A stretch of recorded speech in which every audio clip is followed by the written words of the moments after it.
welcome to the Ryzen build on the Retro Phoenix 80 channel. I have with me a guest. How's it going, everyone? It's your good friend BoostDaMoose here. And yes, this is an official Ryzen build and will be the brand new build for the channel. Alright. Alright, so what we're first going to be starting out with is the Ryzen 5 1500X processor. It's a quad-core 8-thread processor at 3.5 gigahertz, which should be more than enough to perform the task that we're going to be doing with it. We also have 16 gigabytes of Corsair LPX Vengeance RAM at 3200 speed, which for Ryzen, 3200 speed is more than enough for it, and it's mostly the sweet spot. We've also got it cooling, the Wraith Prism Max Cooler, which is going to be absolutely overkill for this processor, but of course, we plan on overclocking it in the future, so we need that future-proofing as much as possible. Video card wise, we're going to be rolling with the MSI Mech OC RX 5700. It's a great 1440p card for the budget, cools great, and it's great for the price. Hard drive wise, we're mostly going to be going with an M.2 SSD, specifically cooled with the Thermalright Heatsink.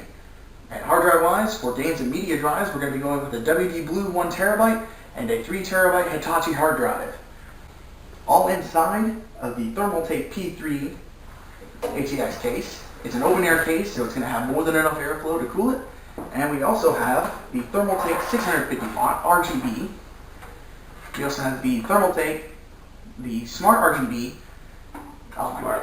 Yeah. Thermaltake Smart Pro RGB.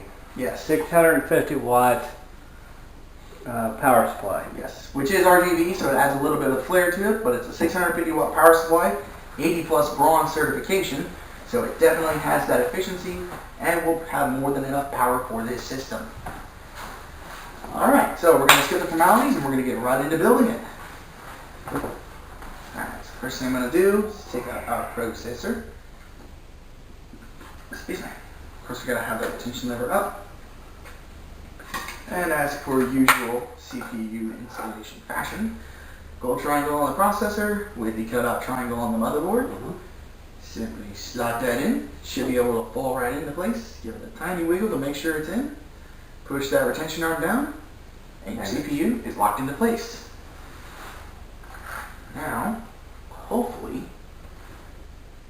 oh yes, we definitely want to get a random with the size of the Wraith Prism, we're going to put the RAM in first. That is fair. It should be able to clear it, but we might as well put it in now while we still can.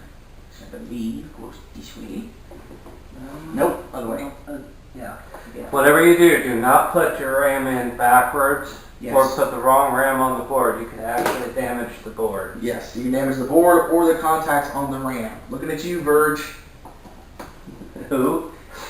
Oh, Verge. Yes. Yeah, with their PC build. Okay, the RAM unfortunately is not RGB. No. But for the most part, it is black, so it will the colors of the RGB, so it should be able to blend in with the build. Now it's time for the cooler. Yes. Which this is RGB. Yes. Which there is a connector. There should be two. Yes, there's two connectors right here on the side. I can actually get that little tab out. Well, we can deal with that once we get it on there. So we've got it on a stable base. Installation is the big part. Right. So right here, and then there is... Should these be down or should they be up? Should be, I think, up. Okay. There we go. Should be able to just slide right over the tab. Hang on. Slide down. Oh, come on.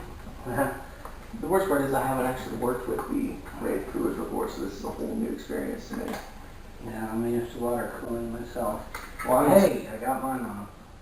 And for some reason I don't have mine on. Alright. Let's do that. Alright. Whoops. I think we were supposed to have this one on first and then lock it down with that. That would be correct.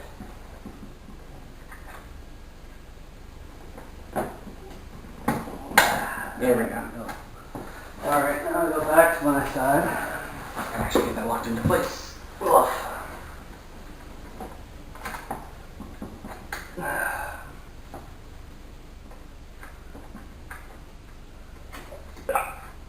Excuse me.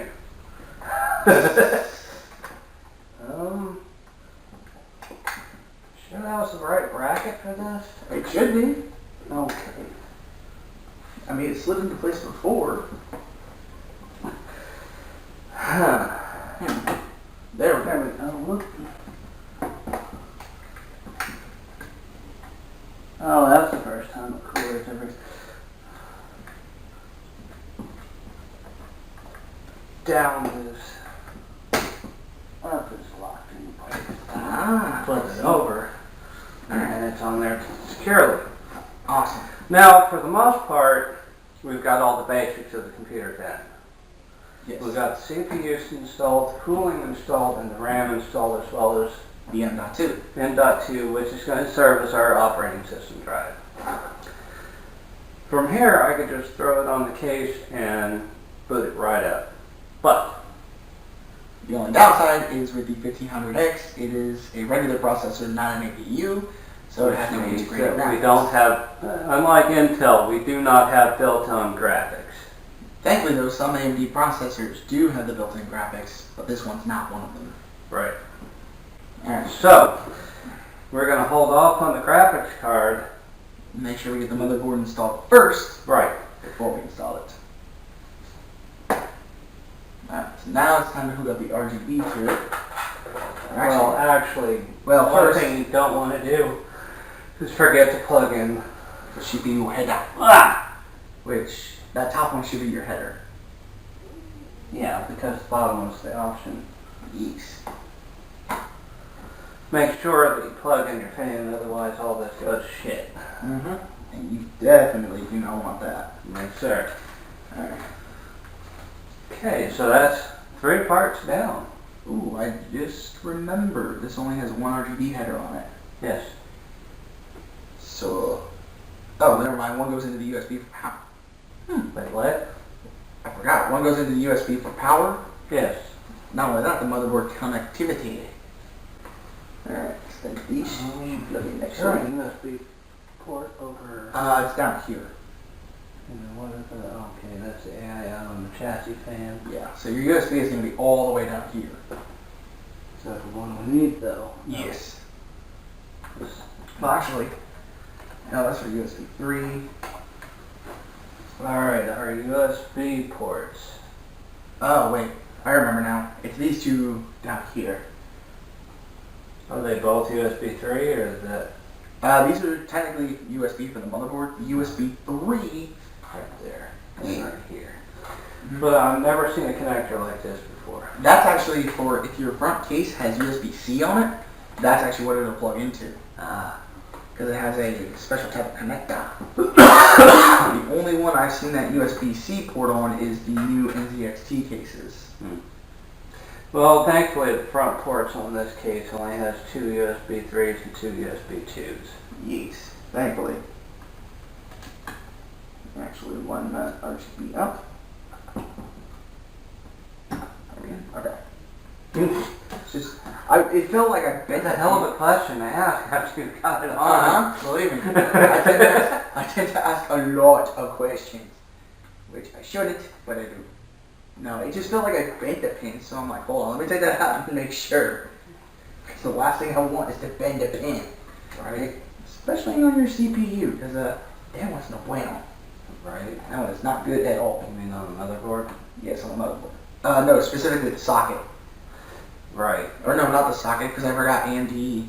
The socket doesn't have the socket doesn't have the pins. The CPU does. Okay, so we need to do some cable management here. Yes. And I've got zip ties around here somewhere. Which thankfully AMD decided to give us rubber bands with these. Rubber band? Yeah, of all things, rubber bands. Please don't start singing the song because then we'll get a copyright strike. I didn't contend on that. Because, yeah, we definitely don't want our videos getting demonetized or taken out for copyright. Especially with how YouTube is today. Right. Because, oh my goodness. Oh, which I'm currently in a copyright strike battle over something stupid. Oh boy. Yeah, that's not good. Alright. Actually, Find that baggie that I brought with all the screws in. I thought you took that one back. Did I? Here we go. I got double zip ties in this one. Huh? Okay, this actually needs to get out of the way of the... Yeah, that's what I'm concerned about, is out of the way of the graphics card. Because the graphics card is going to be going right there. So